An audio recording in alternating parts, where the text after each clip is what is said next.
Good evening, everybody, and welcome to the third episode of the Researchers Development Program. I call it the Researchers Development Program because I am a researcher and also a lecturer, and at times there are some things that I see that we need to change or improve on. And I believe using this as an opportunity to talk to other fellow researchers on how to improve on ourselves and be better researcher. But it's not only for researchers. Anybody interested in whatever topic we are discussing can, of course, join the meeting. I am Dr. Yasiri Oluwashim-Sira, and today the theme for our discussion is identifying passion and personality. Brief background to this, why I chose this topic. I discovered that a lot of people, after several years of struggling, studying one course or the other, end up not getting fulfilled, and they tend to follow their passion at the end of the day. And when I looked at it, I thought this is really a waste of time, a waste of energy and everything. And I think the parents have really contributed to this, because there are times we just enforce some courses on our children to study. Maybe it is something that they don't even have passion for, and they end up struggling throughout school. And at the end of the day, just, drop the certificate and say, Daddy, Mommy, I've satisfied you. And now let me follow my passion and be happy in life. The second part has to do with personality. For some time now, I also have been listening to different podcasts and messages, and I realized that as a lecturer, do we really consider the personality of our students in class? When I started following Carol on LinkedIn, I realized she was trying to bring out the beauty in introverted people. Almost listened to all her podcasts on the Quietly Visible Visible podcast, and of course, I can't really say I'm introverted, but when I was growing up, I realized that even in class, when they ask questions, I know the answer, but I would never raise up my hand. But of course, there are some people in class that may need some time to process the message. And like the Nigerian system, when you're maybe primary school or secondary school, at times the teacher might just point, hands at you and say, you answer the question. And if it takes time for the student to be able to reply, or it can't even answer, it may not actually be due to the fact that the child is dull. It could be due to the fact that probably that child needed more time to process the information before he or she could answer. So, and if we don't consider this, we tend to put these children under pressure by when we tend to term them or label them as dullard or empty brain, whereas they are not dullards, they are not empty brain. It's just that we are not understanding the type of personality of the different children that are in our classroom. So that is why I decided to put these two topics together for today's program. First speaker today is Dr. Yomi Garnett. He is the CEO at Royal Biographical Institute, a global creative communications consultancy, a platform preeminently engaged in biographies, ghostwriting, and grant writing, and on which he has written in excess of 62 books for and on behalf of a global category of discerning literary clients. He is also the CEO and lead consultant at the Global Institute for Human Excellence, which is a global forum for transformational leadership, and a platform on which he is a mentor to over 200 esteemed individuals across the globe. He is CEO and lead instructor at the Garnett Center for Creative Writing. It is an online writers clinic dedicated to instructing people in the fine art of creative writing. I got to meet Dr. Yomi on LinkedIn, and reading his story, I just realized that we have to talk about this today. Dr. Yomi will share his story and his presentation, then he's going to talk about In Pursuit of Purpose. Thank you, Dr. Yasere. You're welcome, sir. Instructively enough, the topic we are discussing today is a topic for which I repose the greatest passion in life. Maybe because I am a product of the pursuit of passion. I'm singularly one of those individuals in this world for whom truly every day is a day of celebration, is a day of passion. And yet, Dr. Yasere, fellow participants, it was not always like that. At the age of 6 years old, my father called me on my birthday and told me I was going to become a medical doctor. I said, yes, my father was my hero, and he had always been my hero. So anything he said was sacrosanct truth as far as I'm concerned. So at the age of 6, he said I was going to be a medical doctor. As a matter of fact, on that day, he took me to a bank in Katsina, I remember, where he was the principal of a secondary school in Katsina. He took me to a bank, standard bank, and opened a bank account for me, and instructed that he write my name as Dr. Yomi. And the banker looked at him and said, what do you mean, doctor? A 6-year-old boy. Where did he get the doctorate from? My father looked at him and said, my friend, I said, write his name as Dr. Yomi. His name is Dr. Yomi because he's going to be a medical doctor. And the man said, it's okay, sir. If you say that his name is doctor, we'll write doctor there. Write it there. And he wrote it and he gave me my savings booklet. And I cherished it. I used to look at this savings booklet. He paid in £10 for me into that savings account. I was so proud to own a bank account. I was proud still to bear the name doctor. I looked at this savings booklet every single day until I was around 12 years old.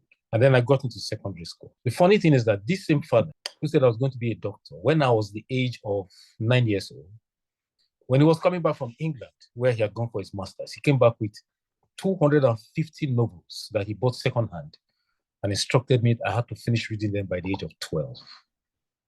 And I did. I took to them like fish to water. That ought to have been an indication to him that I am probably very much inclined to the written word, but I don't think he saw it. Anyway, I went through secondary school. By the time I got to the senior secondary school section, I knew that I was going through a lot of pain by being a science student, but I could not define the pain. I was struggling with additional mathematics. These are core science subjects. Of course, I did English language that it was compulsory for every student, but I didn't even do English literature. And I did the usual physics, chemistry, biology, and the rest of them. But I struggled with physics. I struggled with mathematics. I struggled with additional mathematics. Mind you, I didn't fail them. Because luckily enough for my father, I inherited his hyper intelligence. Because of that, I could survive anything. But survival is different from superlative performance.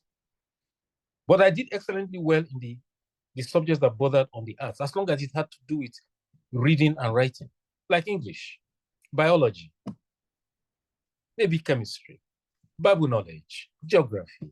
Yes, of course. Because I read and I had to write essays. And then I went to England for my A-levels.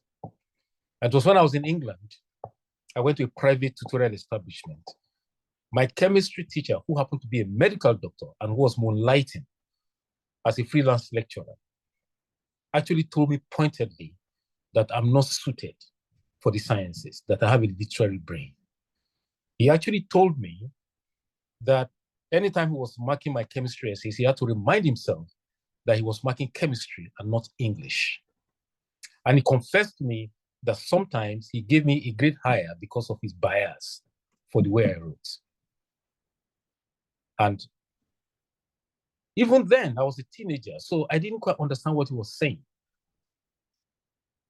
When I got into medical school, which I started in England and had to go and finish in Nigeria, it became obvious to me that I had no love for medicine because I struggled to medical school.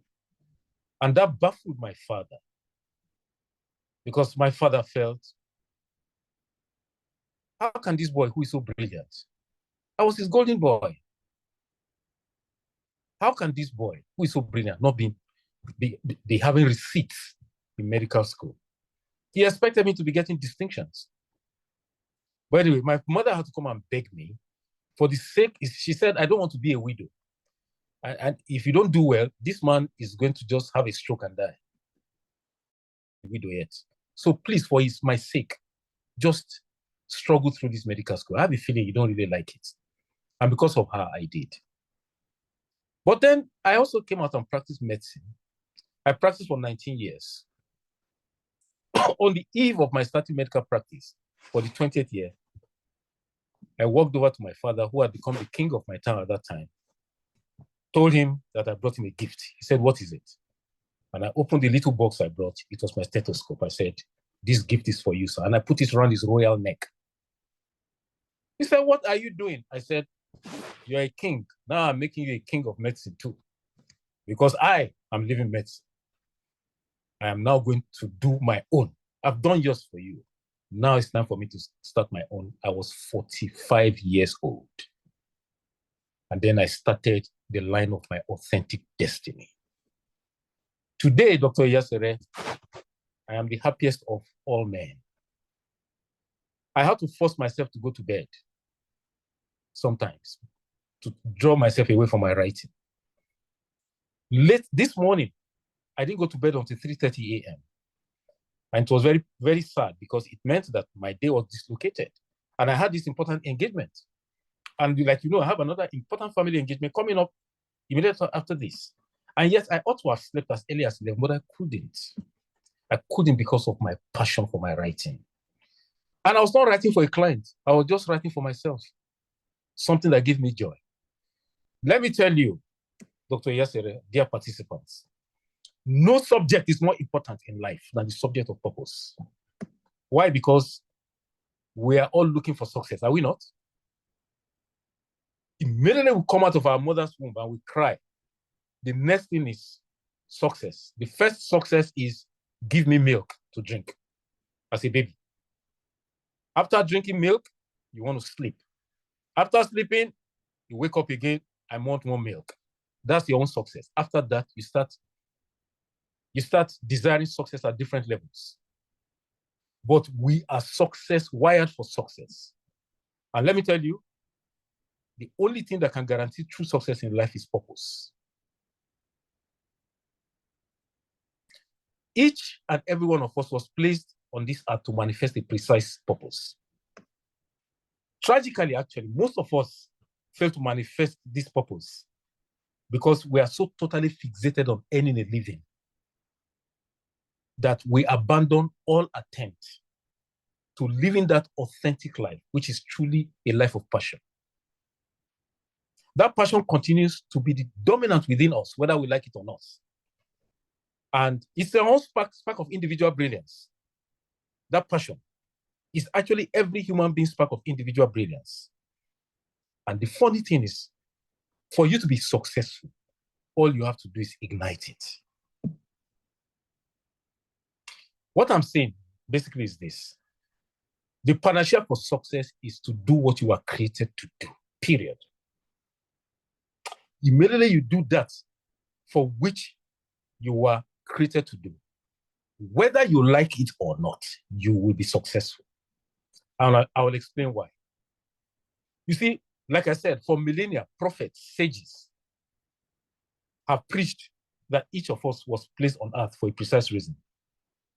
Now, the thing is this, I put it to all of you that the day you discover the precise reason, this precise reason is the day you discover your passion. It cannot be otherwise. Since God, the divine, in his infinite wisdom, has organized matters so beautifully that for you to justify the precise reason for which he created you, you must possess a certain talent. You must possess a certain inclination. There must be something that is in your DNA. That is why even in the book of life, in the Bible, it says, even before you were born, I knew you. And that is because God had put a particular purpose in you in the form of a special DNA. And the funny thing is that it can come in different ways.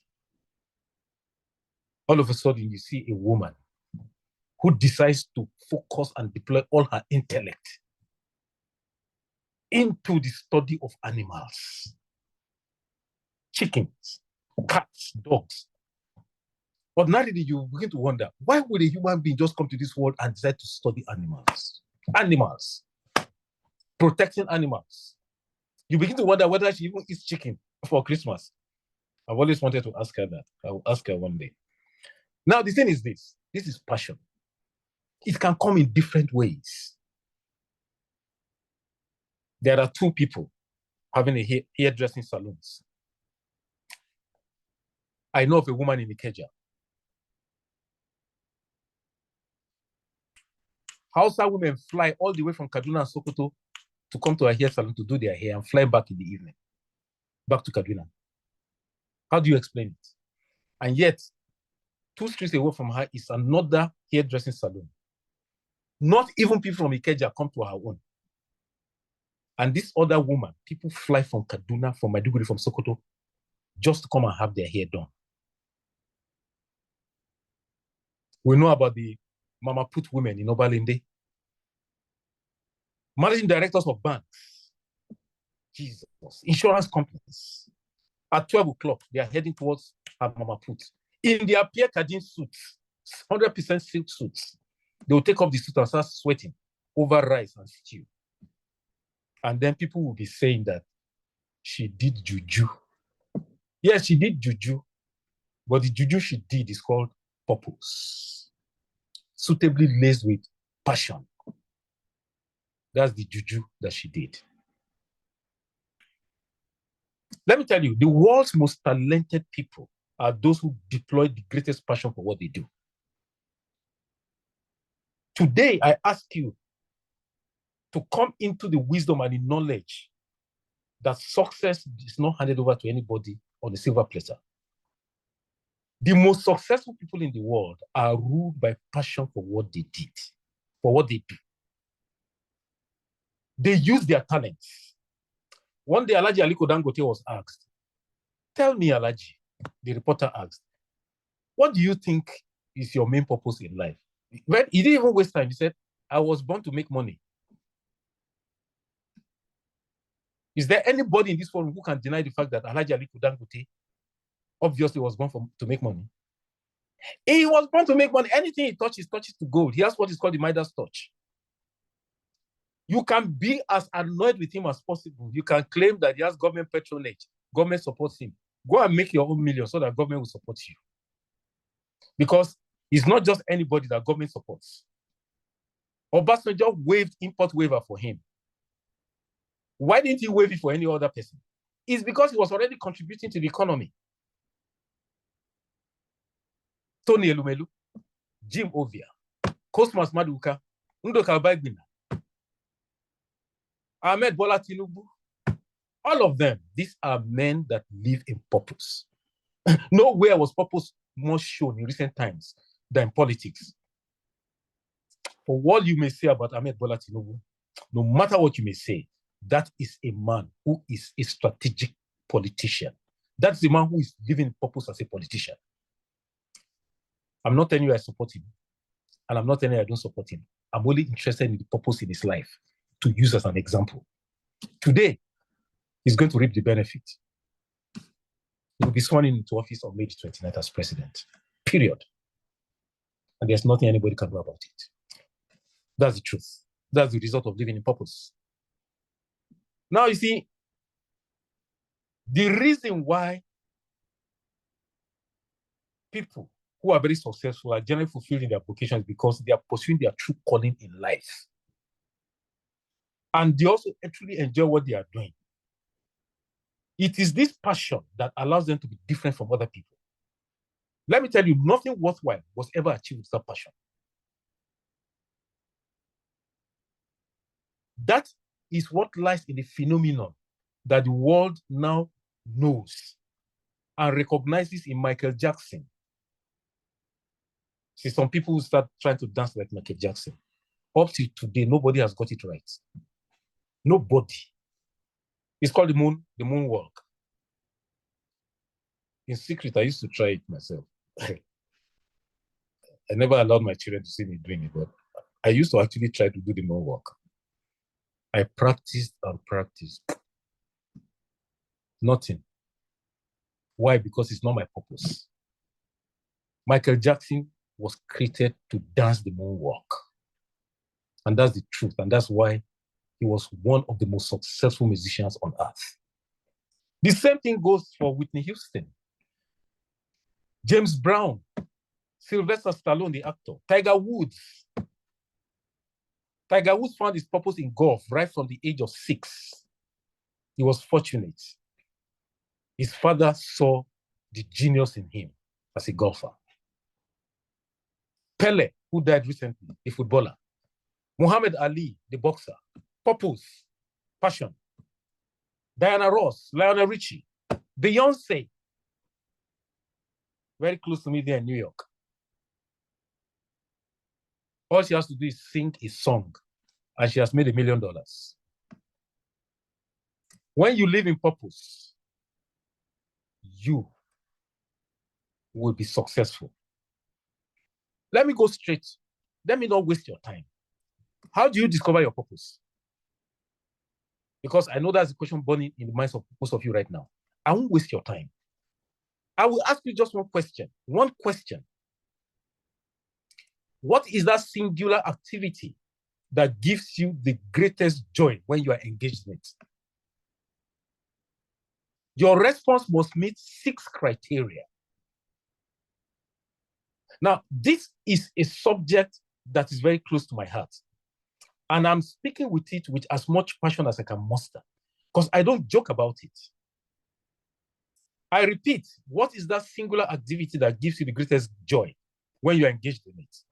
Your response must meet 6 criteria. 1, when you are doing that thing, your heart is suffused with inexpressible joy. 2, when you are doing that thing, you cannot be hurried by anybody because you are truly in bliss. I didn't say happiness, I said bliss. Bliss is the highest grade of happiness. 3, when you are doing that thing, it is a matter of total indifference to you whether people think you are wasting your time or not, because you know you are not wasting your time. 4, you will do that thing over and over again because you believe you are deploying valuable time to useful purpose. 5, you will pray for many of such opportunities to engage in the same activity because it elicits a feeling of fulfillment in you. And finally, 6, you will deploy time and effort to availing others of the benefit of that skill without consideration of monetary compensation. I'm a ghostwriter. Sometimes when a new client comes to me that they want to write a book, I'm so consumed with passion that we discuss all the details about writing the book. And then I say, I'll talk to you again tomorrow. I hear, doctor, excuse me. I say, what is it? He said, you have not talked about how much I'm going to pay you. I said, oh, sorry, I forgot. Tell me, who forgets what is going to earn? Excuse me. I'm not saying I don't like money. And I don't say that I don't get paid for what I do. But I'm so consumed with purpose and passion that I forget that I have to earn a living. Immediately you can deploy your gift to others without asking for money. You have found your purpose in life. But you see, the funny thing is that it is money that will come and look for you. I'm telling you, money will pursue you. Why? Because you have something that people are looking for. You have something that people are looking for. And immediately you have something to offer people, they will pay you. The greatest problem with people is that they are pursuing what they are not supposed to be pursuing. That is why criminality abounds in our world. If the guy who went to rob a bank knew that he had the gift of singing and pursued it, he won't bother to go and rob a bank. I'm telling you, the reason why there's criminality in this world is because people have not discovered their true calling on earth. Let me tell you, to stand out from the crowd and be an outstanding person, you need to do one thing and be better than anyone else. And that is your purpose in this world. Tell me, when they want to talk about chickens in this world, they are going to look for this woman, Dr. Yasere.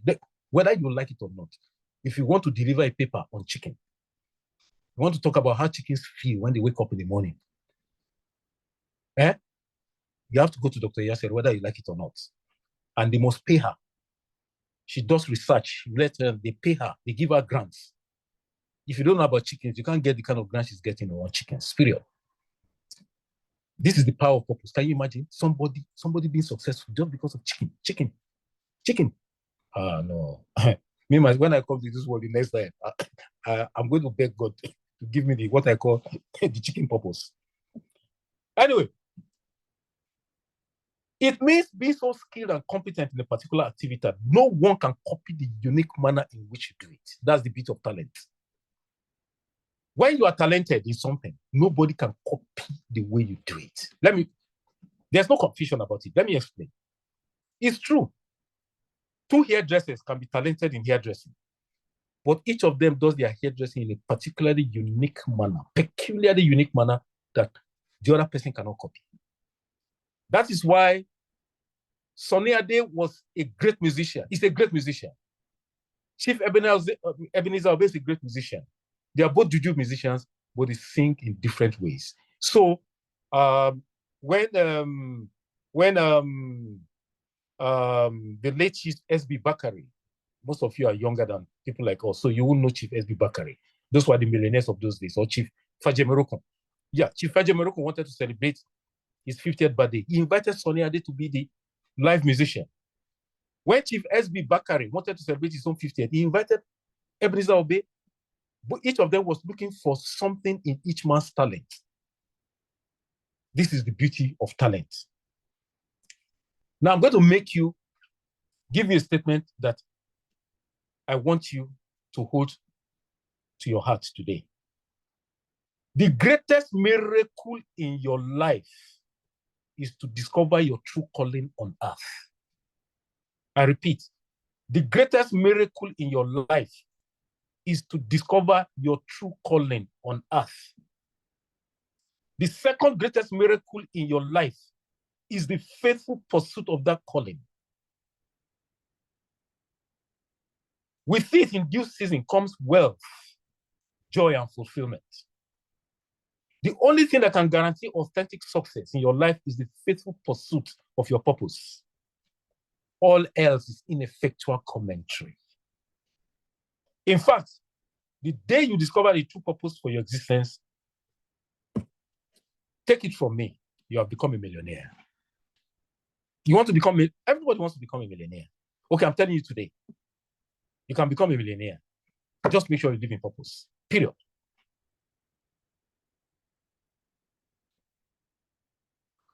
To close, let me tell you about the law of relevance.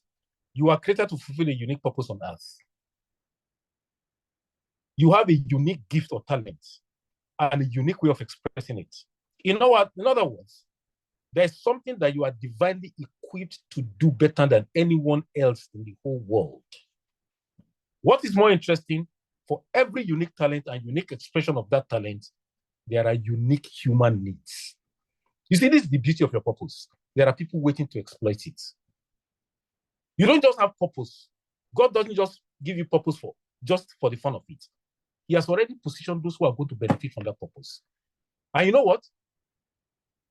All the money you need in this world is in their pockets. The only problem, they won't give you the money unless you share your purpose with them. When you share your purpose with them, they'll put their hands in their pockets and give you money. But if you think they are going to give you money just by looking at your face and smiling, you are making a mistake. The only thing you can do is steal it from them. Well, you can do that if you want. You can put a gun to their head and take the money from them. But, well, if you're in America, the FBI will not allow you to rest. You can be sure of that. The law of relevance states that success in life will depend on the degree to which you are able to align with your life purpose.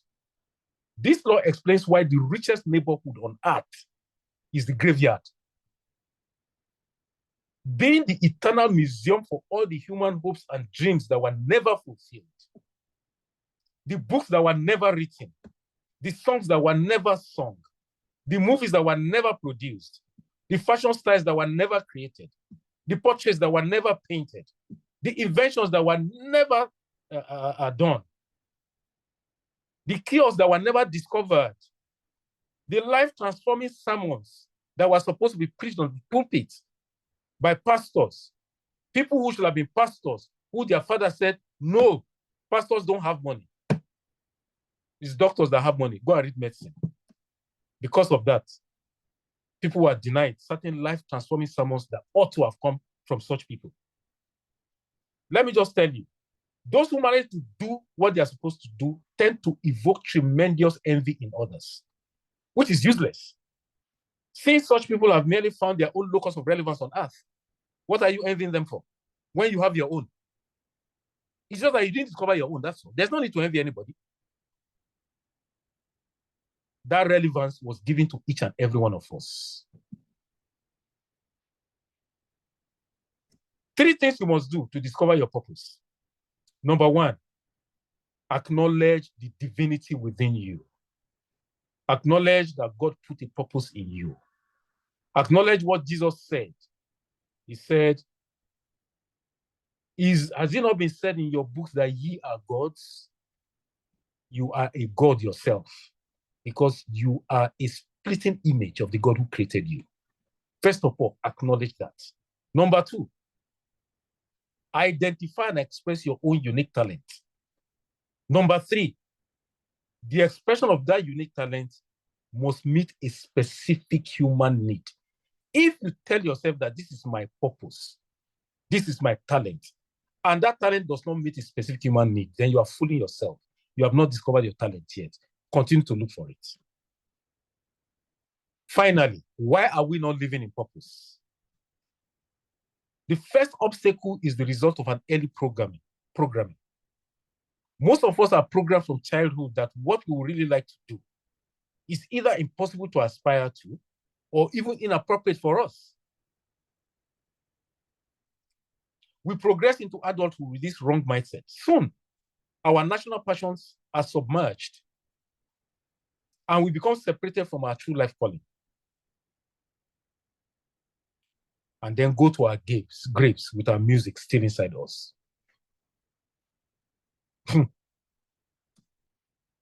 Why is, hey, what's his name?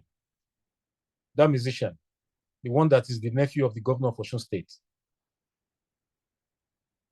That young man, the one married to the Igbo girl called Chioma. Good, David.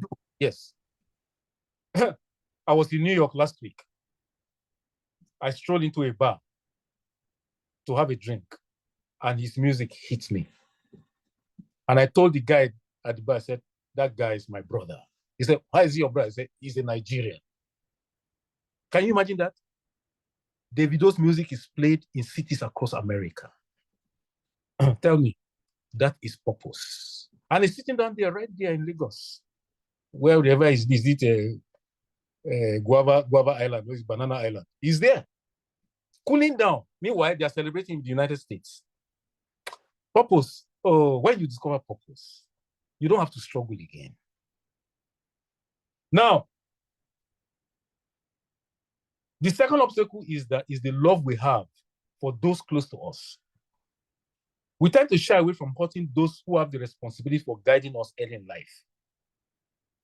We know what we want to do sometimes, but we're afraid of offending those around us by abandoning their own aspirations for us. Can you imagine?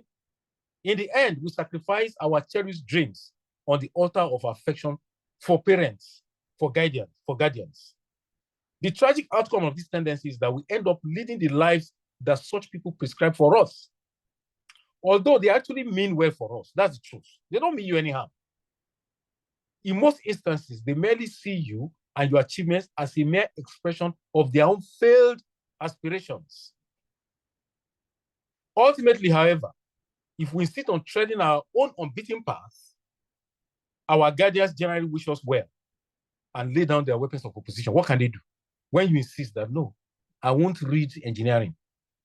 I want to be a lawyer. I don't want to be an engineer. They have to give up. The third obstacle is that most of us fear the defeats we will encounter along the path.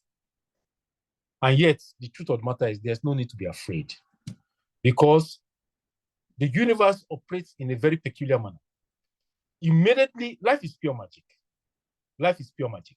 When we have passed the test it puts on our path, it willingly lays down its weapons of opposition, allowing us to savor that sweet success, which has always been potentially ours.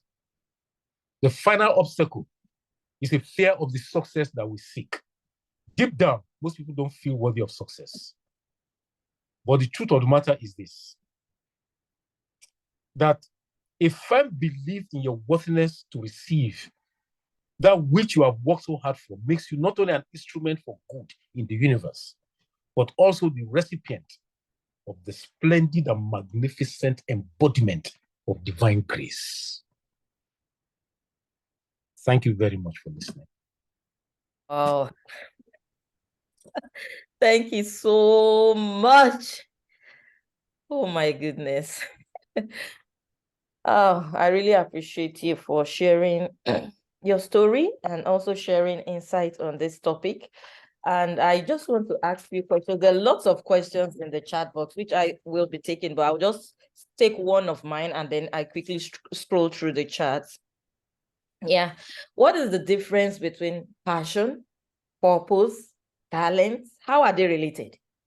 I think what we should do is talk about passion and purpose, because talent is the expression of your purpose. Okay. The purpose that God gave you. The way that you express it is that gift, that talent that He gave you. Take me, for instance. My purpose in life is wrapped up into two things. One, to use the gift of creative writing to express wisdom like I'm doing right now to people.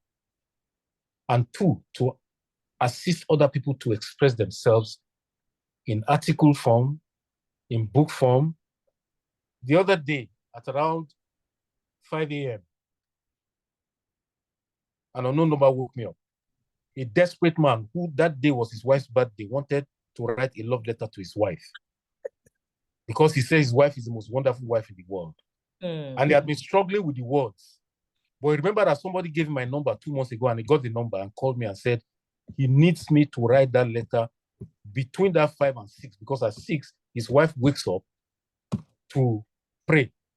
I said, you are giving me only 1 hour to write the love letter. He said, yes. Because by 6, I want to give her the letter as she's praying. I said, okay, you have your letter. And I wrote the letter within 30 minutes. It's only purpose that can give you this facility. And when I gave him the letter, I read it to him. He was screaming, thank you, God bless you. He said, how much is your fee? I said, $1,000. He said, what? For just 30 minutes of work? I said, no. It's not 30 minutes of work you are paying for. You are paying for 10 years of preparation for this moment. You are praying for a God's special gift to a human being. He said, yeah, I guess you are right. And he paid me $1,000 for 30 minutes of work. Let me just tell you something. Only purpose can give you that. Yeah. The only other way you can get $1,000 in 30 minutes is to go and steal it. May we never become thieves. Amen. Very good. Now, passion is the emotional expression of purpose. Passion. The way I'm speaking is passion. You can see there's passion in me. Nobody can take it away from me. It's passion. This is passion. You understand that I'm speaking with you. You can see that I don't want to do any other thing but write. Nothing. Nobody. Even if you invite me to come and be the governor of my state, I'll say, keep it. I'm not interested in being the governor of my state. I'm not even interested in living in Aso Rock because it will disturb me from writing. May we not pursue that which does not belong to us. Many people are pursuing that is not their own. That is passion.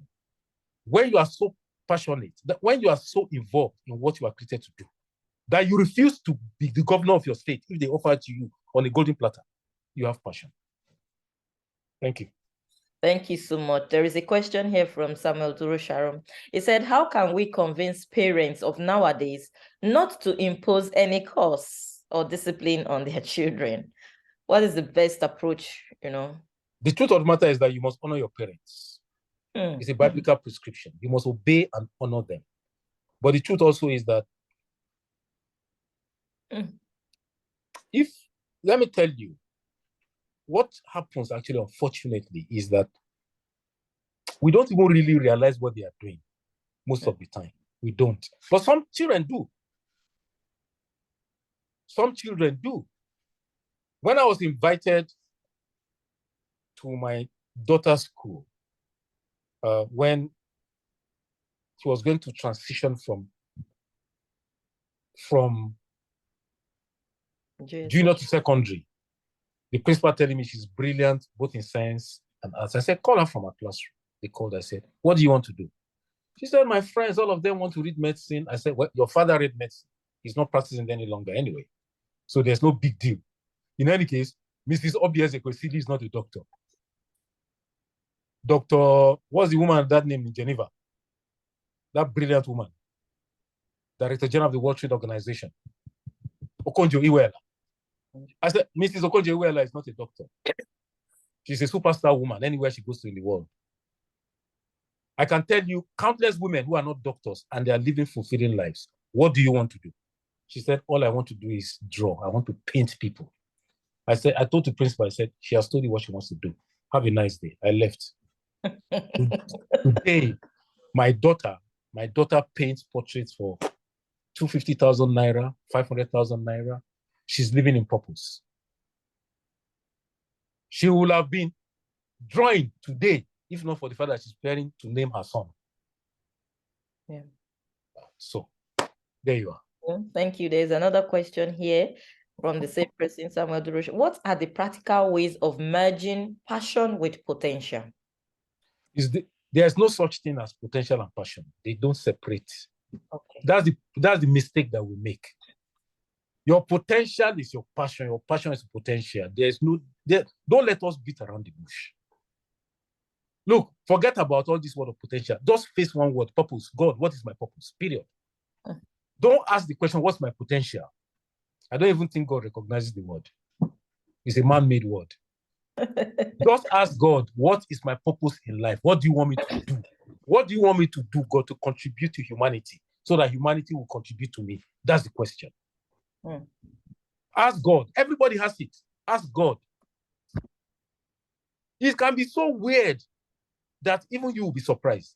Imagine, how can somebody devote her whole life to taking care of chickens? Imagine. I mean, just imagine. God is wonderful. The way God creates purpose. Just imagine. Chicken. This same chicken. Oh, God. God is wonderful. Just ask God, make my life that like Dr. Iyasere's life. Teach me what you want me to do, period. That's all. Don't bother yourself with your potential. It's not necessary. Oh, okay. Yeah, I'll just take 2 more questions. I've exhausted what we have in the chat box. Thank you, Henry, for dropping the points in the chat. Thank you so much. Then, incidentally, Henry Okazu, the person who is dropping those chats, belongs to my inner caucus of 5 special proteges. Okay. I have about 200 proteges, but 5 of them are my star proteges. And I call them members of the Sage Caucus. Because their passion to learn. I've never seen that type before. Henry Ukazu is actually number 1. And that's why you can see the passion with which he's following this program. Yeah. He hangs on my every word. But then his life is also turning beautiful because of it. He is living in passion. For instance, he's releasing a book tomorrow. Wow, congratulations, Henry. Congratulations. Yeah, good to hear that. Yeah. So would you say that all the time you spent in the medical field was a waste? Or do you think you were still able to get some experience then throughout that period that is relevant to you now? Nothing in life is a waste, however. That's the truth. Honestly to God, nothing in life is a waste. Everything we go through, in a way, we are almost predestined to go through it. For me to say that 20 years practicing medicine is a waste would be fatal. It's not. I learned a lot. I met many people. Medical education is very sophisticated. So I'm even fortunate that I got that kind of education. Medical education is very sophisticated. It's very in-depth and very demanding. And I learned a lot. And there are a lot of things that I learned in medicine that still come into play. The discipline I got from being a medical doctor is the kind of discipline I'm using right now. The attitude of confidentiality that became a habit from being a medical doctor is also I use it as a ghostwriter for people. People pour out their life to you as a ghostwriter. You don't go around telling everybody. And when you ghostwrite a book for somebody, you don't announce to the world that you are the one that ghostwrote it. You are a ghost. You just get paid for it and you go your own way. So I learned all those habits from being a medical doctor, confidentiality and the rest of them. So they were not a waste at all. But interestingly enough, during my years of practice, it was clear that I was more into reading and writing because I would read and read. I'm reading other books. I'm making notes and writing. A lot of such things when I'm practicing are things I'm using right now to teach and to write my own little journals and books and all that. So it was not a waste at all. Then I think the final question is, have you written any book maybe based on, turning stories of patients, those times when you had contact with them and bringing it into like a book? And no, not necessarily. What I've been doing in recent, I'm actually going to release a book very soon called The Sage, in which these things I've talked about, all of them are in there, plus a lot of other things. It's a whole book on mentorship, mentorpedia, as it were. Again, as we evolve in life, we get instinctual motivations to do certain things. I believe that sometime in the future, I'd like to put down specific examples of things that led me to where I am today. So thank you so much for your time. I really appreciate it. Thank you so much. I believe that the participants will really learn a lot from his experience. And I know there are a whole lot of people that have maybe passed through this kind of thing. So from what we have learned today, identifying your purpose is the most important miracle that can happen to you. And then it doesn't matter if this is not an issue of pleasing the world or pleasing people, at the detriment of what you are created to do. So I want to appreciate you once again. Thank you so much, sir. Thank you so much. Thank you very much. I appreciate the invitation to this. I hope one way or the other. No, I have not that in my mind. Even if it's one person. Yes. Even if it's one person's life has changed this often. That person is going home to go and tell his father, thank you very much for bringing me into this world. I intend to go and nurture chickens. I want to be like Dr. Yasere. Leave me alone. God bless you. Thank you so much. Thank you so much. God bless you, sir. Thank you so much. Yeah. So we're moving to the next speaker. She is Carol Stewart. Yeah, Carol Stewart is the founder of Abounding Solutions and the author of Quietly Visible, Leading with Influence and Impact as an Introverted Woman. Listed as one of the 10 best books written by women to read during the lockdown. She is an executive, career and leadership coach. She's a speaker, a trainer, and an author. She specializes in introverted women who are senior leaders, and she coaches leaders to lead with confidence, influence, and impact.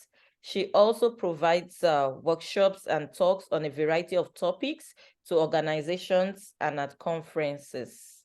Carol was recognized as one of the Britain's top 50 business advisors by Enterprise Nation, a rising star champion for her work with women leaders by We Are the City, and named a LinkedIn Top Voice UK 5 times, including 2022 Top Voice for Gender Equity. In 2023, she was added to the Northern Power Women Power List, which recognizes trailblazers who challenge the norm and shift the dial towards a more equitable world for women in work, listed as the top 32 business influencer by Business Leader magazine, and was the winner of the Inspirational Woman Award for the 18th Wise Women Award. Carol is a semi-regular columnist for the Sheffield Telegraph and hosts the Quietly Visible podcast. She gives her time to causes that support the next generation, gender and racial equality, and social inclusion.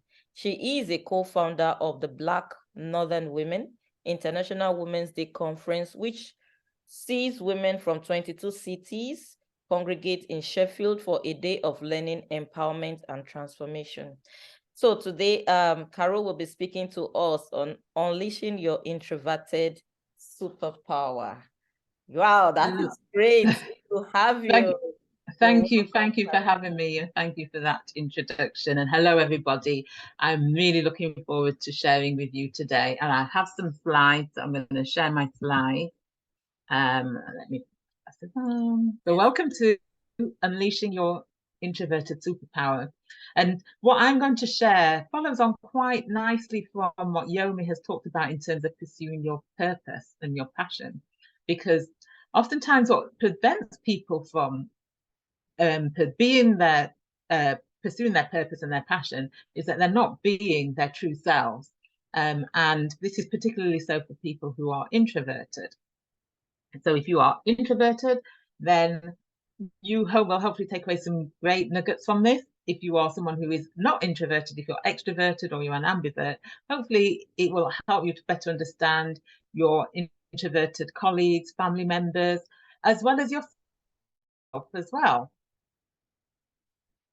And so we're going to be looking at misconceptions about introversion, understanding what introversion is, understanding yourself, and how you can unleash your superpower. So I won't go into this because Alucian has already introduced me. And so how I got interested in specializing in introversion was one day when I was out networking, and I told a woman that I was introverted. And she said to me, "You don't look like an introvert." To myself, well, what is an introvert supposed to look like? Was it because I was out networking and people think that introverts don't like to network and don't like to socialize? Or was it because I was wearing a bright orange top and people think that introverts aren't supposed to wear bright colors? But I was intrigued, and that's what really sparked my curiosity. And after that, I put a call out on social media and I asked people, when you think of the word introvert, what comes to mind? And I got responses such as shy, lacking confidence, timid, aloof, social misfit, which to me highlighted the extent of this, the misconceptions and misunderstanding of introversion, because what people were saying could be used to describe someone who is extroverted as well. And so these were some of the misconceptions: shy, lacking confidence, antisocial, doesn't care, not good leaders. I write a lot of content on LinkedIn, and before I've had people, when I sort of talked about introverted leaders, put comments such as introverted leaders, that's an oxymoron. Even up to last week, one of my articles that I published on LinkedIn, somebody commented and said, "Oh, there's probably not many introverted leaders." And I thought, you obviously don't know. And my LinkedIn newsletter has over 110,000 subscribers, and that's a newsletter for introverted women leaders. So I replied to the comment and said, there are lots of them, hence this newsletter. So to give you some context, because if you can better understand what introversion is and what it isn't, then you can better understand yourself. If you can better understand yourself, it's then easier for you to be yourself. And if you are yourself, it's easier for you to then pursue your purpose and passions. So Carl Jung, he was the one that popularized the term introversion and extroversion. And it's all about how we interact and engage with the world. And people who are introverted are more concerned about things which are internal to our minds, whereas people who are extroverted are more concerned about things which are external to the mind. And people who are introverted can find that we get overly stimulated being in environments where there's a lot of external activities. So things that are going on around us, social environments. It's not that we don't like them, it's just that if we spend too long in such an environment, it can overly stimulate us, and we feel drained and we feel lacking in energy. And so if you think of introversion and extroversion along a continuum, and we all have a preference as to where we fit. Those of us who have a preference towards introversion, we have a preference for less stimulating environments. People who are extroverted have a preference for more stimulating environments. And people who are a bit of both are called ambiverts. So people who they have both introversion and extroversion. And depending on the situation and the environment that we're in, we'll display more or less of the sort of typical behaviors that are associated with introversion and extroversion.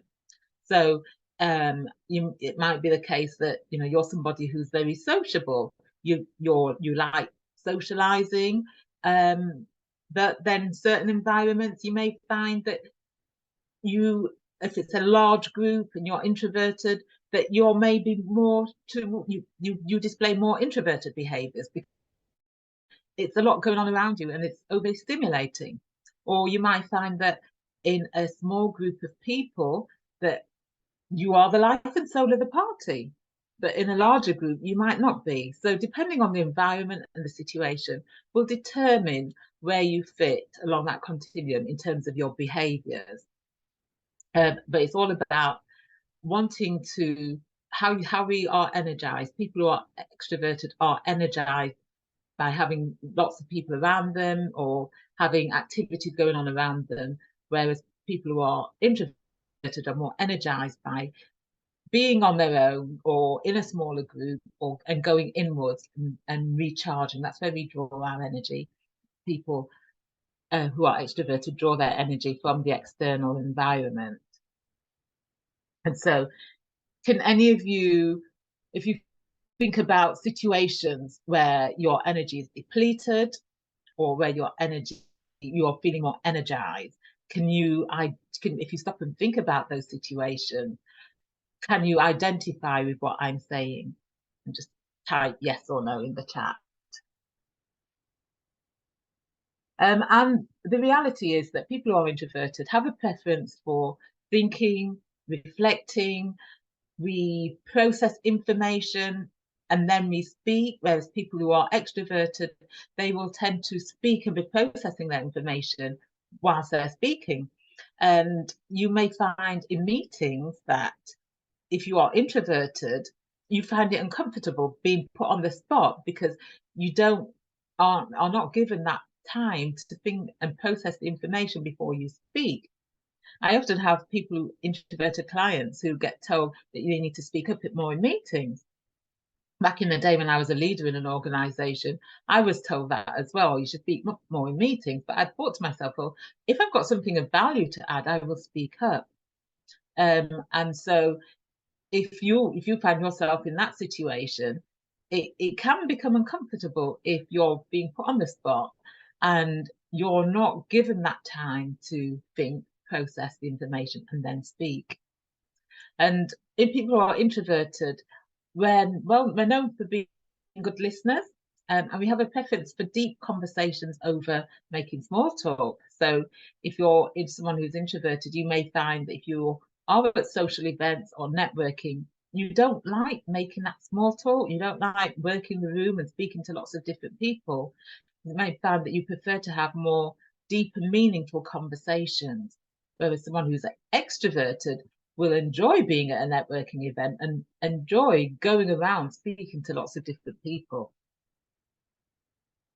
So just to give you some ideas about the differences, this isn't to put people in boxes because I don't like to put people in boxes, but sometimes if we don't necessarily understand ourselves, understanding who we are and having a name for what describes us or describes our situation can help us to better understand ourselves. I'm introverted. I have a son who's extroverted. He's an adult now, but when he was a child, I used to find him quite draining because he was always on the go. First thing in the morning, he would be talking non-stop on the way to school. As we were walking, he wanted to make a game out of everything. And when he got to an age where he was studying for what we call our GCSEs and A levels over here in the UK, he would study and he would have music on, fast-paced, loud music on. And I'd say to him, oh, I think you should turn that off because it's going to distract you from studying? And he'd say, no, Mum, it's helping me to study. At the time, I didn't really understand the differences between introversion and extroversion to the extent I did now. But I just knew that if I'd had such loud, fast-paced music on whilst I was studying, that would have been too distracting. But he obviously knew himself well because he did well at GCSEs, he did well at A-levels, he went on to university, graduated in law, went to law school, and he became a solicitor. So he obviously knew himself. But when you look at this table and you think about yourself, people that you know who are introverted, people that you know who are extroverted, can you relate to this table? Just type yes if you can in the chat.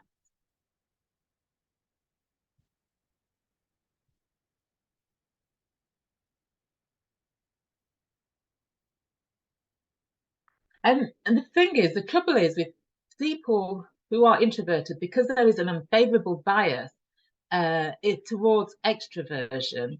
In the workplace, extroversion is favored over introversion.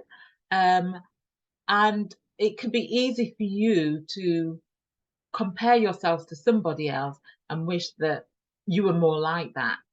That you could be like that, you could be like someone else. And one of the things that a lot of the clients that I coach, when they come to coaching, they've been putting on a persona and trying to act and behave in ways that are not there.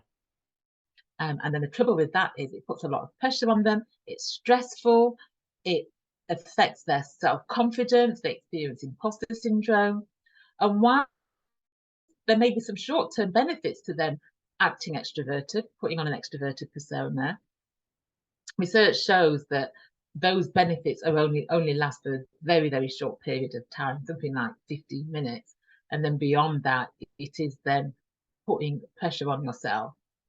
So don't compare yourself to someone else just because you may look at them. And this is regard whether you're introverted or extroverted.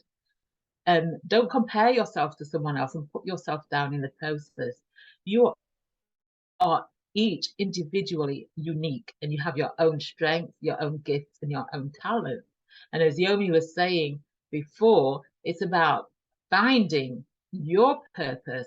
What is you've been put on this earth for? And he talked about how his parents wanted him to be a doctor, medical doctor. But he recognized that that was not for him. That wasn't his purpose. That didn't enable him to utilize his strength, his gifts, and his talents. He also talked about Michael Jackson and wanting to be able to dance like Michael Jackson. But then he recognized, well, he's not Michael Jackson. That is not his strength. So there's no point trying to be like that. So don't try to be somebody else. Just be you. And so if you haven't already done so, it's time to uncover the unique diamond that you are. If you think of a diamond, they are all unique. And that is what you are. You are unique, you are gifted, you are talented. And so when you're thinking about, well, how do I unleash my superpowers? How do I become this passionate, purposeful, authentic person? Think about your values and what those things are really important to you, because our values go to the core of who we are. And when we're thinking about our lives, our work, what we do, it's so important that they are aligned to our values, because if we aren't aligned with our values, then we will feel dissatisfied, we will feel unfulfilled, it can be stressful as well. And if you are not sure about what your values are, sometimes it can help to think about a moment of personal conflict. So a situation where you felt really conflicted, because chances are that could be because it doesn't align with your values. So I'll give you an example. I once did some work for somebody, and then I did it through an agent. The following year, the person, rather than going through the agent, they came directly to me and asked if they could, like, basically cut out the middleman. That did not feel right. That just felt, I felt to me like it was wrong. Integrity is one of my values, and it did not feel that this person was acting with integrity. They wanted to go behind the agent's back and approach me directly. So that was going against my values. So if you're not sure about your values, think about those moments where you feel conflicted, because it could be that it's going against what really matters to you, who you are, and your values.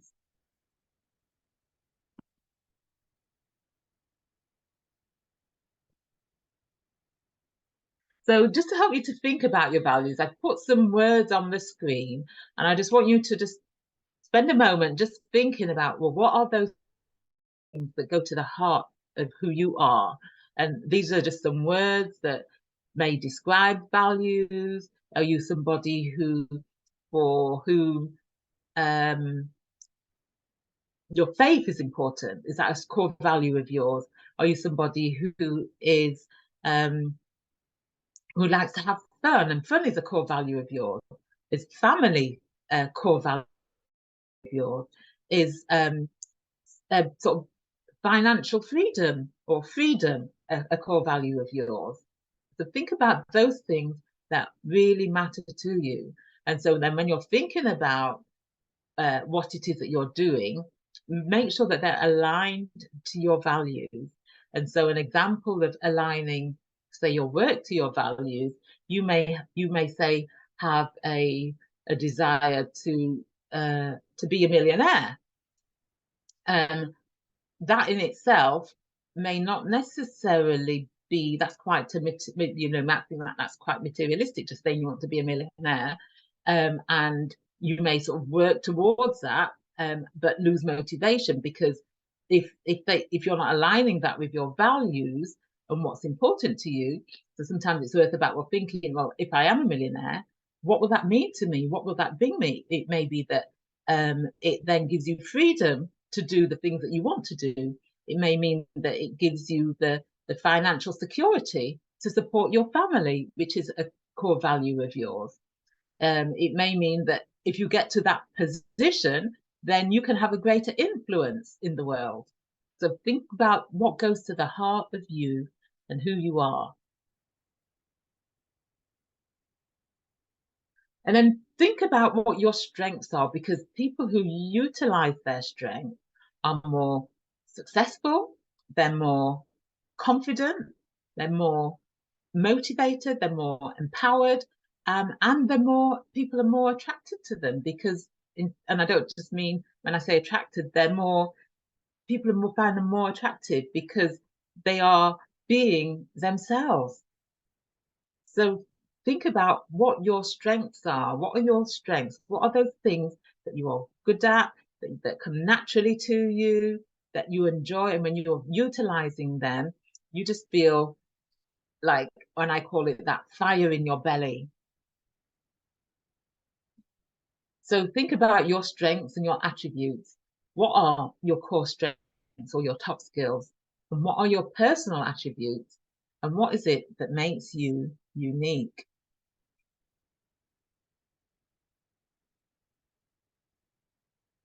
Another thing to think about is energy. I talked about introversion and energy, and how certain environments may deplete your energy, certain environments may make you feel energized.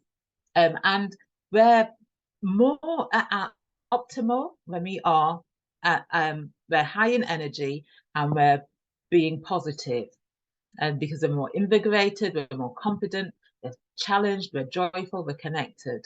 And so when we're thinking about being ourselves, being our best selves, think about how you are energized and how you're keeping yourself energized.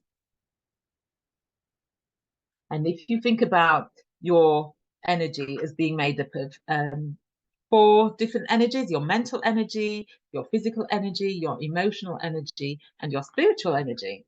And to be at your best, it's important that you keep yourself topped up in all of these 4 areas.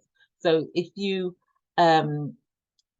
keep your physical energy up, so making sure that you get sufficient rest, that you're eating healthily, that you are getting exercise. Think about those things that give you that physical energy. And when your physical energy is depleted, that can make you, one of the things that I often find when people are sort of depleted physically or in all their energies, they're not at their best. And that's where the negative self-talk tends to come in, and you start to doubt yourself, or you're thinking that you're not as good or not as good as somebody else. Your mental energy, that's about keeping your brain active and positive, thinking positive thoughts, reading and watching things which are uplifting, and not having that negative mindset. Emotional energy, that's all about how you manage your emotions, because we're very much led by our emotions, and the way that we think affect how we feel. And for many of us, we act and behave according to how we're feeling. So it's about how you manage your energy, and your emotions. And if you think of, as I say, the way that we think controls how we feel, and we act and behave according to how we're feeling. And then it's those emotions that you need to manage. And then your spiritual energy. So if you're, say, a person of faith, you have a particular faith, it's about how you practice that faith. It's about maybe being in touch with nature, doing those things that enable you to, say, get into a state of flow. It could be doing something, utilizing your creativity as well.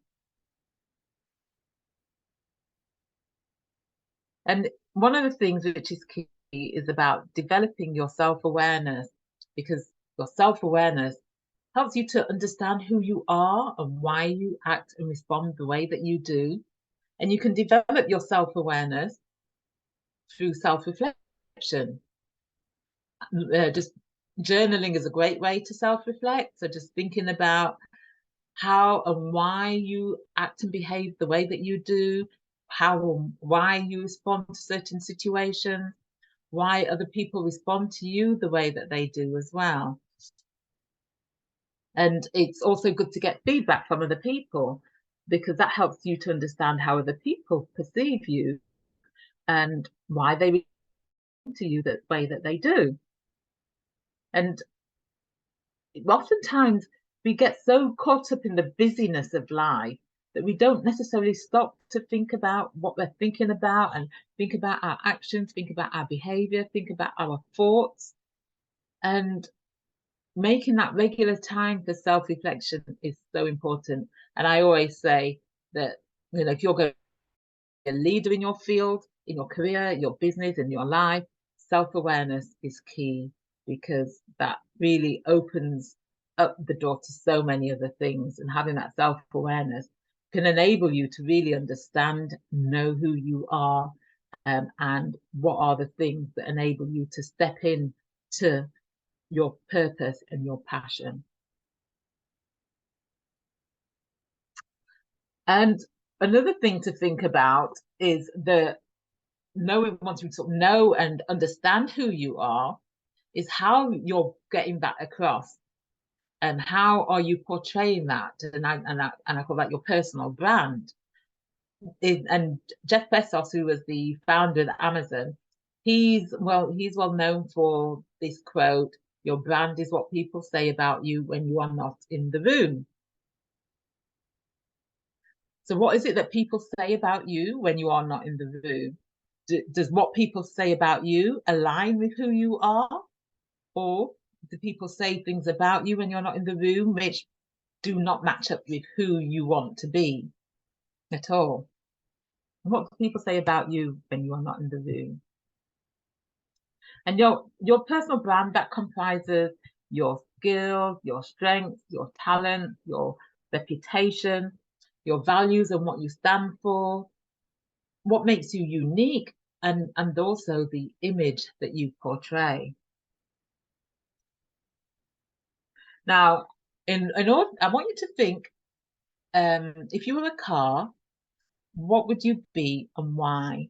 And please type in the chat, what car would you be and why? And I'll give it a second and then I'll read out some of the responses. What car would you be and why? And does it have to be one of the cars in these images? What car would you be and why?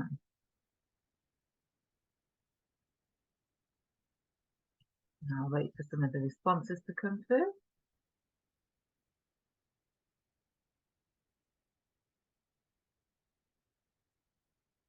The modern car. Thank you. Anyone else?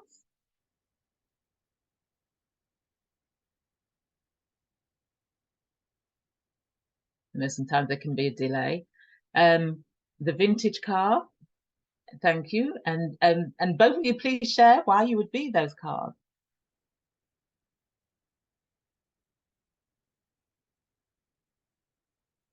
And when I ask this question, when I do webinars and workshops, I'll get people saying a range of cars.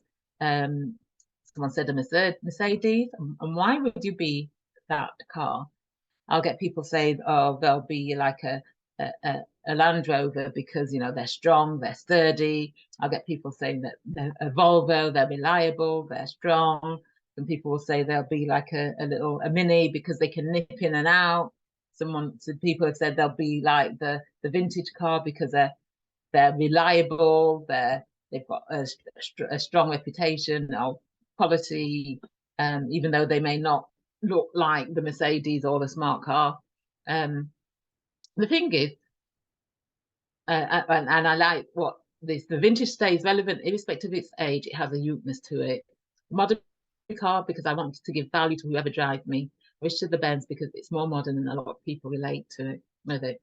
See, when car manufacturers are thinking about their audience and their brand, they give a lot of detail or they give a lot of thought as to what are the qualities that their audience will look for in a car.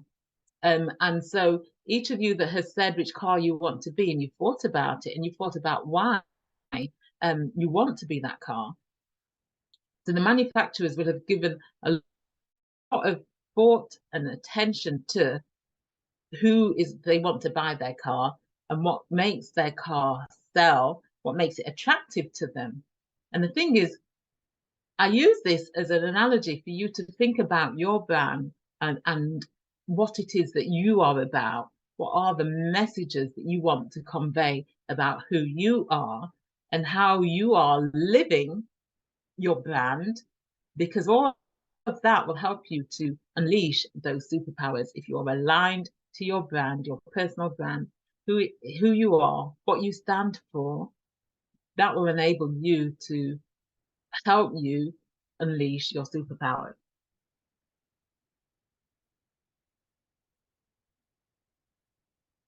And when you're thinking about how to unleash your introverted superpowers, develop your self-awareness, as I've talked about, and I've talked about ways in which you can do that through self-reflection, make regular time to just pause and just to self-reflect, and to get feedback as well. What other people have to, what their perceptions of you are. Utilize your strengths because you will thrive when you are using your strengths. Being aligned to your values and your personal brand, and understanding and knowing what they are, what your values are, what your strengths are, and making sure that you are aligned to them. And managing your energy, so knowing what depletes you of your energy, what energizes you, what enables you to thrive. And step out of your comfort zone. When we step out of our comfort zone, that is where we see growth, and that is where you will be able to really come into your own. It can be easy to just stay within what we're familiar with, what feels comfortable, what we know. And by stepping out of your comfort zone, that is where you will see personal growth. That is where you grow. And when it comes to stepping out of your comfort zone, don't take yourself too far out of your comfort zone into your distress zone, because that will be too stressful. Just take yourself slightly out of your comfort zone, challenge yourself to just do things which may feel uncomfortable and stretch you, but are not too distressful. Do that. And the more that you do that, the more confident you will become being who you are meant to be, and being your authentic self. And be your authentic self. And be introvert and proud. So you may be in environments where people misunderstand introversion, or historically, introversion has not been favored as much as extroversion. But let your introverted superpowers shine and utilize them, and let people see that introversion is a superpower. And most importantly of all, be introvert and proud. So just to recap, I've talked about misconceptions about introversion, understanding introversion, what it is, what it isn't, understanding yourself, and understanding your passion. So what will you do differently going forward? And please share in the chat what you will do differently going forward as a result of being on this session today. So not just what you've got from my session, but what you got from Yomi's talk as well. And share in the chat what you will do differently going forward. And whilst I'm waiting for them to come through, one thing that I want to say to you is, don't sit around waiting for things to happen. Unleash your introverted superpower, take action, and make it happen. And so that's enough of my presentation, and I will open up the questions.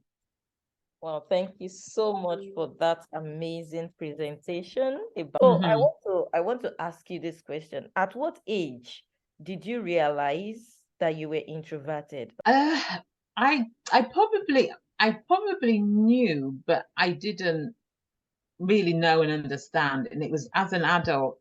I used to work as a leader in an organization, and as an area leadership group, we did the Myers-Briggs test, and I remember adding up my scores and adding them, and me adding them, and me adding them, because I didn't want to come out as introverted because of the negative connotations that I'd heard about introversion. And so that was when I really sort of had it in black and white that I was introverted. But I knew, I mean, I remember my earliest experience, I remember, was just before I started school. So I would have been about 5. And I went to to visit the school with my mum. And I remember being sat in the school hall, and it was like, chance to meet the other children, to meet the teachers. And all the other children were like playing with each other, but I was just sticking by my mum. I didn't want to join in. And that was kind of like the story of my childhood and my teens. And I thought that I lacked confidence. And it was when I sort of got into my 20s, and I separated from my son's father when he was 6 years old. And I recognized that if I wanted him to grow up to be bold and confident, I needed to model that behavior. So then I started to work on my self-development, and did lots of courses and training and coaching. And I began to recognize that I didn't actually lack confidence. It's that I was quiet, and I was mistaking that quietness for a lack of confidence. And once I recognized that, it was like it was okay to be quiet and confident. My confidence level soared. But I still hadn't accepted that I was introverted because of the negative connotation. And then it was once I left employment, after I left the organization, this was 2011 that I left, I did a master's in coaching psychology, and then I was studying the work of Carl Jung. And that really helped me to understand what introversion was and wasn't. And that's how I really started to embrace it. And then as I was sort of working and in my coaching business and the more I sort of got to learn, the more I understood, the more I wrote about it.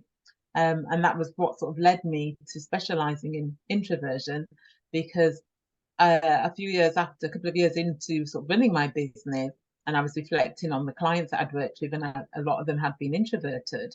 And I started writing articles on and publishing them on LinkedIn about the challenges that introverted women leaders face, challenges introverted leaders face. And I got bombarded with messages, emails, comments, people sharing their experiences of how much they'd been treated unfairly just because they were introverted. And so, yeah, that's where it all sort of stems from. Yes, what actually caught my interest about this and made me invited you to give this talk was, let me take you back when you were in school, and maybe you, like you said, you were finding it a bit difficult to mix up with other kids. And how was it like learning in class? I know, I don't know, what, maybe you studied in the UK or maybe you were born there. Okay. So Yeah. how easy was it for the teacher to be able to identify you, your personality, the type of child that you are within the class, and also how was she able to make sure to engage all the children even in class? I don't think they did, and I still think that they don't. And I was speaking to a woman a few years ago who told me that her 12-year-old daughter had come home upset from school, and she because she'd been marked down a grade, and this girl was bright, she was getting like A's in her grades, but the only reason that was given for marking her down was because she didn't put her hand up enough in class. And so, I thought, well, that just shows that because she's introverted, that the teacher has a lack of understanding. And if this girl is constantly getting these messages because you don't put your hand up enough, you're not good enough. Imagine what that's going to do to her self-belief as she grows. A couple of years ago, I went back to do a talk in my primary school, and I was speaking to the head teacher about introversion and extroversion, and he really thanked me for it because he said that he'd learned a lot from what I shared with him, and he said that they're doing introverted children a disservice. He said that they're telling them they need to be more confident, but they're not letting them be confident in their own natural way. They're trying to force them to be something that they're not. Oh, if that is the case, I never knew it was like that in the UK. I thought maybe from the Nigerian setting, maybe we are the ones really suffering, let me say, from this thing. So, but how were you able to cope in class then? I just got on and did what I had to do. I was quiet. Yeah, I was just got on and did what I had to do, and sometimes I'd feel uncomfortable, but yeah, I just basically got on and did what I had to do. Yeah. Thank you so much. There is a question here. But I think the effect of that, and sort of other things affected my self-belief. Wow. But at home, what about, how was it, the situation like at home? Was it the same? Did your parents wanted you to interact with other children, forcing you to make friends or things like that? I mean, they didn't force me to. I mean, I had friends. I had some like really, really good friends.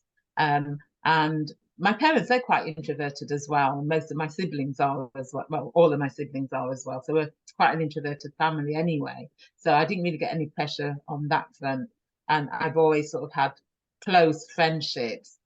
So I didn't sort of miss out on that. But I have had clients who, one woman was in her 40s, experiencing imposter syndrome, doubting herself, not going after what she really wanted because she lacked the confidence to and the belief in herself. And it stemmed from her childhood. She was introverted, her siblings were extroverted. And she said that she would be quite happy being on her own, painting or drawing. But her mum would always be pushing her to be like her siblings. Oh, you need to be more like them. Go and be like them. Go out there and do that. And as a result of that affected her in terms of her confidence and self-belief. Wow. So definitely, I think there is still a lot to be done, especially in training teachers to be able Yes.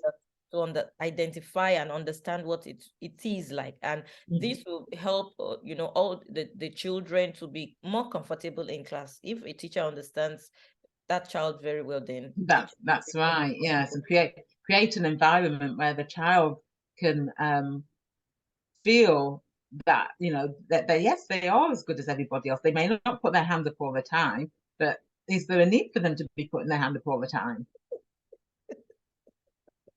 Why do they need to put their hand up all the time? You just ask questions. Okay, 2 plus 2, what is 2 plus 2? Okay, what is 2 plus 2? And you just point at the child or just call the child's name, and you want the child to immediately respond. And if he or she doesn't, you may be wondering, this is a simple thing that I just said. Or probably the child actually needed more time, to process it, and it's That's not right. at that time. And you just say, oh, come on, you're just, what is wrong with you? Yeah. And they start, abusing the child, and that is even making the situation worse. That's right. Yes. So there is a question here from Abdul Rahman Safian. He's asking, how do you deal with your child who you suspect to be an introvert? Let them be themselves. Just Mm. know what they enjoy, encourage them at the things that you see that they enjoy and that they're good at. Another woman that I was speaking to a while ago, she has 2 children, a 7-year-old boy and a 5-year-old girl. So her son is extroverted, the girl introverted. And she said whenever they're at family gatherings, family social events, her son will just run off and play with all the other children. And the girl will just cling to her, stick by her side. And she said that she was always pushing her, oh, go and play, go and play. And she said that one day she walked past the school and she saw her daughter sat on her own in the playground. So she went storming up to the school and demanded to know to the teacher why her daughter was sat on her own. The teacher said, because she's happy. She said that she's happy playing on her own and she's happy playing with the other children. And so I said to the woman, I said to her, if you carry on like that, what do you think that message is that's going out to your daughter? And then she thought about it and she sort of thought, oh, she's going to think that I don't think that she's good enough to be herself. And so then I said to her, well, what impact do you think that will have on her as she becomes an adult? So it's about allowing them to be themselves. If they're happy, if they've got friends, allow them to be themselves and to find their own natural, confident self rather than trying to force them to be something that they're not. Yeah, but if a child is withdrawn and like a parent, at least once in a while, you should, understand what is going on in the mind, as they're growing, there are a lot of things that, they may be struggling with. But if the child is not, making you understand what is really happening, how do you help then? Yeah, and that's the thing, is understanding whether the child is introverted or whether they may be they may have social anxiety, or they may be extremely shy, because shyness does not mean introversion. So it could be something else that is going on for them. So it's about understanding, well, what is going on for your child, because if it is something like, social anxiety or extreme shyness, that is totally different to introversion. And so then it might be worth just talking to them and just trying to find out what is going on, maybe getting them some professional help if needed. But if it's a case that your child is just introverted, that's okay.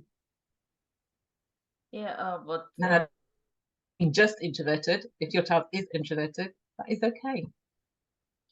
Yeah, is there a litmus test? Let me see, a litmus test to identify, okay, that will make you know, I'm sure this is a sign showing that this child is introverted. Is there a litmus test? I mean, I'm not sure about tests for children. There probably are. There's tests that adults can take. I'm not sure how they would test children, but I presume that there probably are tests for children. Okay, thank you. Thank you so much. I really appreciate that. And the next question from the same person, Abdul Rahman, he says, please, do we have people that are extremely extroverts? Yes, we do. We do. Yes. If you think of people who just want to be the center of attention, or they talk all the time.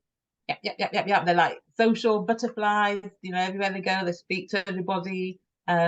Yes, you do. And there's extremes for both introvert. You get people who are extremely introverted, you get people who can be extremely extroverted as well.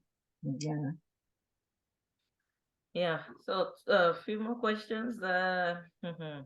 How do you interact with your extroverted friends? How? Yeah. So it's about, I guess, once you understand that people who are extroverted are energized in social environments, it's then easier to understand and interact with them. And it might be sometimes people who are introverted may go somewhere and they're quite happy to have an extroverted person with them, because then it means they don't have to talk as much. But it's also about sometimes if you find that you're not getting a word in, it's just kind of reining them in a bit so that you can have your say as well. So you talked about networking and introverts. What is the best approach? Sorry, what is the best what? What is the Approach. Okay. So first of all, don't feel that you have to go networking and speak to every single person there. If you know in advance who is going to be at the networking event, then think about who it is that you would like to connect with. Maybe connect with them on LinkedIn beforehand, and just say, oh, you see that they're going to be at that event. It'd be good to have a catch up. And go there, go networking and be intentional about it. What is it that you want to get from networking? And don't, like I said, don't feel that you have to work the room and speak to as everybody, but just be intentional about who it is that you want to connect with and speak to them. If you're someone who finds it, you don't like making small talk, because introverts typically don't like making small talk, maybe have some conversation starters up your sleeve. So questions that start what, where, who, how, when, that you can ask people so that they will respond with more than a yes or no answer. Listen. Introverts are well known for being good listeners, and people like to be listened to. So listen to what they say, pick up on something that they've said, and then ask another open question. And then do that for a while, and the conversation will start to flow, and they'll start to ask you questions back, hopefully. Oh, I think it's also even for extroverts, I think they still need to be strategic in their networking. You just don't. That's right. Yes. Yeah. Think about what it is that you want to get from the networking and who it is that you want to connect with. Thank you so much. There's a question here. Is it actually a request? And Henry Okazu wants to know if it's possible for you to share your slides with them or with him. What I'll do is I'll send them to you. Okay, and thank you so much. Also, Abdul Rahman still asking more questions. How do you deal with extroverts at work? There's some of them would not wait a minute to listen, So how do you deal with them? Yeah, it's about being assertive. So if you'll find that they're interrupting you, or they're not letting you get a word, a word, not letting you get in a word in, be assertive, and just sort of hold your ground and let them know that you're speaking, or you haven't finished speaking, or you have something to say. And there's an analogy. Robert Paterson, he's a psychologist, and he likens it to a stage. And he talks about people who are passive, they're sat in the audience and they're letting everybody else on the stage apart from themselves. People who are aggressive, they want the stage for themselves and they're pushing everybody off. But people who are assertive recognize that there's room for them on the stage and room for everybody else on the stage. So in those moments where you want to get a word in, and they're just not listening because they're just going on and on and on, just ask yourself, okay, am I on the stage or am I off the stage here? And think about, well, what do I need to do to position myself on the stage so that my voice is heard as well as theirs? And so it's just things like if they're interrupting you whilst you're speaking, just saying, I haven't finished speaking yet, or if they're just going and not sort of letting anybody else get in, just sort of interrupting and saying, you know, I've got something to add. That was about being assertive. Yeah, thank you for sharing that. But I noticed that your main target is towards introverted women. And the question now is there a gender bias? Are women more introverted than men? No, they're not. No. Okay. No. The reason why I focus on women is because of the gender inequalities that exist at leadership levels, particularly at senior leader level. That's why I focus on women. But I do work with men as well. So I hope somebody's out there helping the men. They're not left on their own. Yeah, no, I do coach men as well. It's just that because of the gender inequalities that exist at senior levels, that's why I make it my area of speciality. Thank you so much, Carol, for your time. And I want to sincerely appreciate you for doing this for us free, because it would have been something you would have charged. I want to really appreciate you. And I want to believe that at least if it's only one person that we have helped today, it makes a lot of sense. Thank you so much for everything. And if the participants, I want to appreciate you, Henry, Kazu, Ajibola, Halimat, Tomori, Abayomi. If you want to put on your video, you're free to do that. I hope you're not shy. And Jory, Imole Ayo, Abdurrahman Safian, Dayabu, Adamu, Taufika, Abayomi. This iPhone person, sorry, I don't know your name, but iPhone, Alpha, Alpha Maizeli, and Evelyn Joseph, Ola, don't know the full name. Okay, Olabody.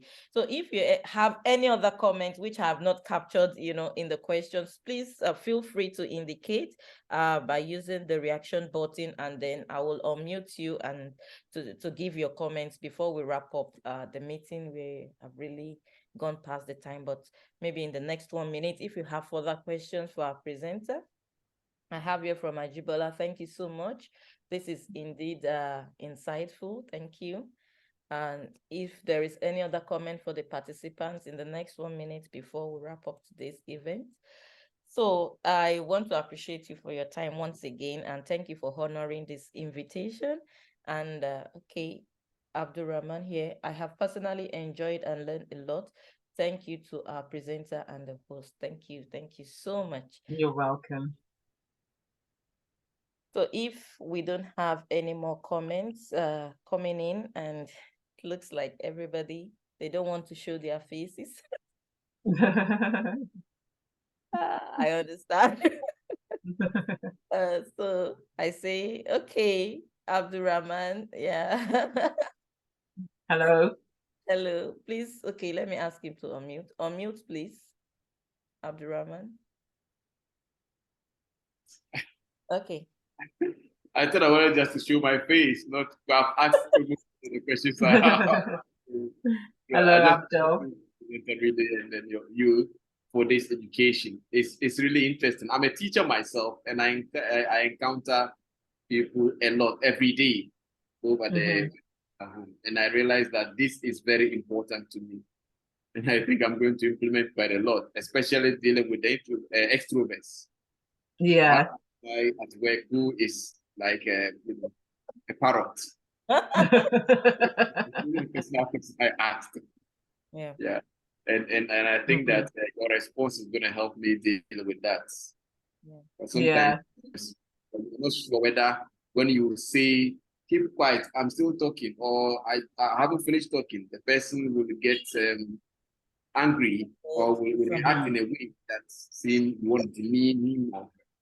Yeah, and it's about understanding that, people who are extroverted, that is how they sort of think and how they interact and engage. So it's about, doing it in a way that doesn't make them feel any less than what they are, if that makes sense. Thank you very much. You're welcome. Thank you so much. Carol, where can people connect with you on?